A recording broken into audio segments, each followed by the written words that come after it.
Hello everyone, welcome back to my YouTube channel SK classes. LTR main Hindi exam के लिए ये video रहने वाला है। इसमें आपको डेली 20 प्रश्न मिलेंगे प्रैक्टिस करने के लिए। यह वीडियो सिर्फ एलटीआर के लिए ही नहीं, आरएसटी, ओएसएसटी, हिंदी, ये सारे विषयों के लिए भी जरूरी है। चलिए शुरू करते हैं वीडियो को। इस सीरीज का पहला प्रश्न है, भारतवर्ष कविता के अनुसार किसे धर्म की दृष्टि मिली? ऑप्शन है यवन, भारत, चीन, सिंहल। इस प्रश्न का सही उत्तर होगा ऑप्शन सी, चीन। अगला प्रश्न है, भोलाराम की उम्र कितनी थी? ऑप्शन है 60, 70, 65, 80। इसका उत्तर होगा ऑप्शन सी, 65। तीसरा प्रश्न है, बहुत दिनों के बाद कवि को क्या सुनाई दिया? खेत में गाना गाती किशोरियां, कोयल की मधुर ध्वनि, धान कूटती किशोरियों की तान, इनमें से कोई नहीं। इस प्रश्न का सही उत्तर होगा ऑप्शन सी, धान कूटती किशोरियों की तान। अगला प्रश्न है, आकाशदीप किसकी कृति है? यानी आकाशदीप किसने लिखा है? निराला, प्रसाद, बच्चन, प्रेमचंद। इस प्रश्न का सही उत्तर है ऑप्शन बी, प्रसाद, यानी कि जयशंकर प्रसाद। अगला प्रश्न है, किस बात पर दिन बिताना व्यर्थ है? पथ का चुनाव करने पर, यह पथ की पहचान कविता से है, तो पथ का चुनाव करने पर, पथिक पर, राह पर, पथ का अच्छा या बुरा होने पर, किस पर दिन बिताना व्यर्थ है? यानी किसके बारे में सोचना व्यर्थ है? इस प्रश्न का सही उत्तर है ऑप्शन डी, पथ का अच्छा या बुरा होना, इस बात पर दिन बिताना व्यर्थ है। अगला प्रश्न है, डरावना जाने तुम किसे कहते हो, हमारी तो सबसे प्रीति है, यह कथन किसकी है? तत्सत कहानी के आधार पर उत्तर दीजिए। तो यहाँ पे हमें तत्सत कहानी में ये वाक्य देखने को मिलता है, तो ये किसने कहा है? ऑप्शन है बबूल, बांस, बड़दादा या वन। इस प्रश्न का सही उत्तर होगा ऑप्शन सी, बड़दादा। बड़दादा कहते हैं कि डरावना जाने तुम किसे कहते हो, हमारी तो सबसे प्रीति है। अगला प्रश्न है, रानी लक्ष्मीबाई की आराध्या कौन थी?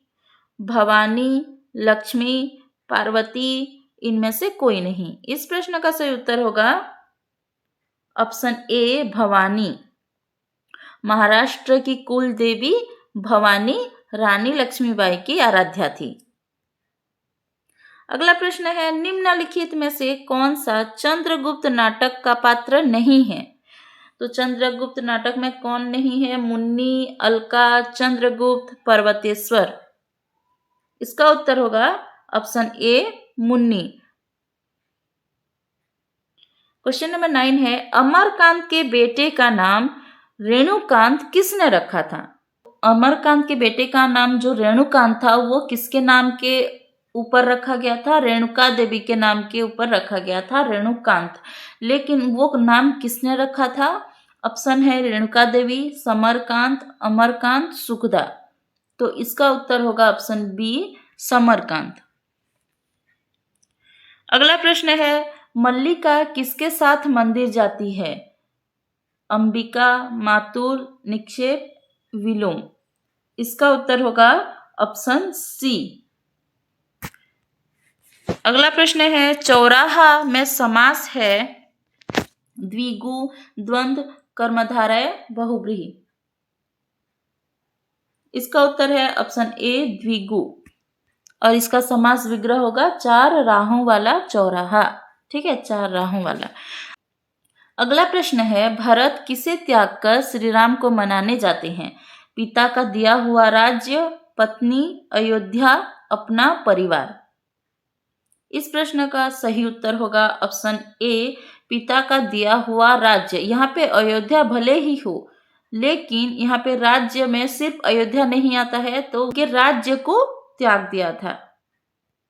अगला प्रश्न है, व्याकरण पठन के लिए सबसे अच्छी विधि कौन सी मानी जाती है? आगमन, निगमन, व्याख्या, इनमें से कोई नहीं।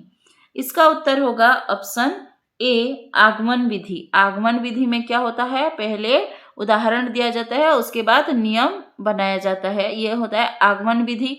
तो यहाँ पे आगमन विधि में, व्याकरण में दोनों ही विधि का प्रयोग होता है, आगमन विधि, निगमन विधि। लेकिन आगमन विधि जो बच्चों के लिए ज्यादा इफेक्टिव होता है, इसीलिए इस प्रश्न का सही उत्तर होगा ऑप्शन ए। अगला प्रश्न है, शेरनी में प्रत्यय है ई, छोटी ई है या बड़ी ई है या नी है कि अनी है? इस प्रश्न का उत्तर होगा ऑप्शन सी, नी। अगला प्रश्न है, यथाशक्ति में कौन सा समास है? अव्ययी भाव, तत्पुरुष, द्वंद्व, कर्मधारय। इस प्रश्न का सही उत्तर होगा ऑप्शन ए, अव्ययी भाव समास। अगला प्रश्न है, नीचे दिए गए उदाहरणों में से कौन सा दीर्घ स्वर संधि का उदाहरण है?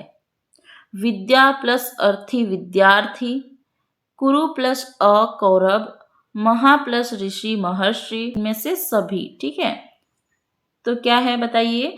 यहाँ पे दीर्घ स्वर संधि है, विद्या प्लस अर्थी विद्यार्थी। दीर्घ स्वर संधि में क्या होता है, जो सजातीय स्वर होते हैं मिलकर दीर्घ स्वर हो जाते हैं। जैसे यहाँ पे छोटी ई और बड़ी ई मिलकर बड़ी ई हो जाएंगे, तो यहाँ पे दीर्घ स्वर संधि होता है। तो यहाँ पे आ प्लस आ विद्यार्थी। ठीक है, अगला है ट्रांसलेशन, अनुवाद से यह कहिबा पाई मना कला। इसको हमें हिंदी में अनुवाद करना है। ऑप्शन है, उसने कहा कि उसने यह नहीं कहा। अगला है, वह यह कहने से मना किया। अगला है, उसने यह कहने से इनकार किया, वह कहने के लिए इनकार किया। तो इसका सही अनुवाद कौन सा होगा? इस प्रश्न का सही उत्तर होगा ऑप्शन सी, उसने यह कहने से इनकार किया। ऑप्शन ए में जो है, उसने कहा कि उसने यह नहीं किया, से यह कहिला जे से यह कही नहीं, ऐसा कुछ होगा इसका उड़िया। तो ये तो बिल्कुल नहीं हो सकता। वह यह कहने से मना किया, तो वह और यह एक साथ ऐसे नहीं लगते हैं। ठीक है, वह में यहाँ पे वह का विभक्ति रूप होगा उसने। ठीक है, उसने यह कहने से इनकार किया। ऑप्शन सी इस प्रश्न का सही उत्तर है। अगला है, धूप में लाठी देना मुहावरे का अर्थ क्या है? किसी की सहायता करना, किसी को परेशान करना, किसी को मजबूरी में काम कराना, किसी को सम्मान देना। इस प्रश्न का सही उत्तर होगा ऑप्शन बी, किसी को परेशान करना। धूप में लाठी देना यानी किसी को परेशान करना। अगला प्रश्न है, नीचे दिए गए वर्णों में से कौन सा वर्ण महाप्राण स्पर्श व्यंजन है? क, छ, त या ब? इस प्रश्न का सही उत्तर होगा ऑप्शन बी, छ। इस वीडियो का लास्ट क्वेश्चन है, रमा का संधि विच्छेद कीजिए। ऑप्शन है रम प्लस एस, रमा प्लस ईस, रमा प्लस एस। इस प्रश्न का उत्तर होगा ऑप्शन बी, रमा प्लस ईस, रमेश। तो ये था हमारे set 1 focus 20 MCQ practice set का पहला वीडियो। आई होप आपको वीडियो पसंद आया है। थोड़ा सा भी अगर हेल्पफुल रहा है तो वीडियो को ज़रूर लाइक कीजिए। चैनल पे नए हैं तो चैनल को सब्सक्राइब करके रखिए और नोटिफिकेशन बेल को ऑन करके रखिए ताकि आने वाले वीडियोस के नोटिफिकेशन आप तक आसानी से पहुंच पाए। मिलते हैं एक नए वीडियो के साथ।